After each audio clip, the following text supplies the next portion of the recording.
Let's head to the voicemail of Truth and Reason.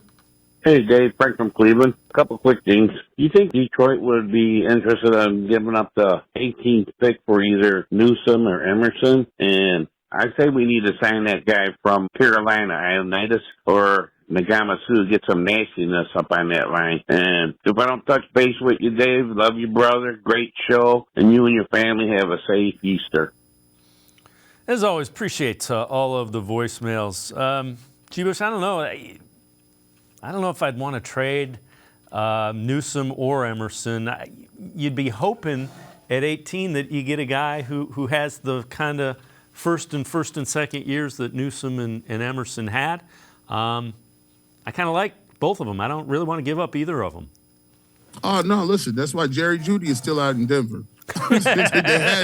they had grandiose thoughts that they was going to get that off, and it was not so much. See, people thought that we was going to just jump off the roof and say we're going to give Greg Newsome up just because he didn't like playing inside. Well, you know, the funny thing about football, those things tend to work themselves out a little bit when you are playing under a new coach. See, ain't nobody's position guaranteed. There's about 3 people you know going to play.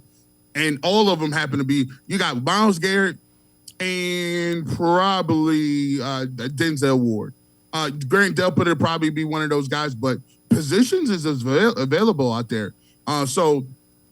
Sometimes it's funny when people say, can we trade this pick for this pick, right? Can we trade these players for this?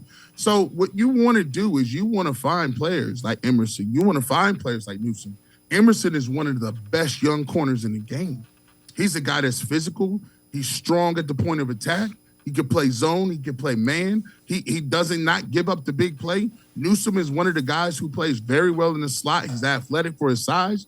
And so when you got 3 lockdown corners, what you want to do is say, look, we're going to play these guys 85% of the snaps. What we'll worry about is filling in the other holes.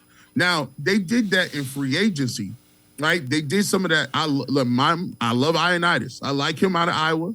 But you may still be able to get an edge rusher or a defensive tackle. Remind you, in that trade for Elijah Moore, all they really did is trade down 20 picks. They still got another 3rd-round pick. So basically what you still have right now is you got the ability, you have 2 threes. You can package those 2 threes up and get back to the 2nd round if you want to put it with something else. And if a player is falling on your board, you could get you a defensive tackle or edge rusher or even a receiver if you feel like they've fallen down on the board. And trust me, in this draft, I believe there will be a run on quarterbacks. To me, there's 4 quarterbacks that are going to go in the 1st round. Young, Stroud, Levis, and I believe Richardson is another guy who now because of and then Lamar Jackson is in play too. So teams will be jockeying for all these quarterbacks and doing that stuff. But for me, at the end of the day, while they're doing that, we might be able to get a steal in the 2nd round if we want to move back up there. Yeah, and Andrew Berry will do that if there's a player he likes. Just a couple of years ago, it was JOK. So if he finds an edge or a DT or even a linebacker that he thinks is fallen, those 2 third-rounders could move up to become a 2nd-rounder without question.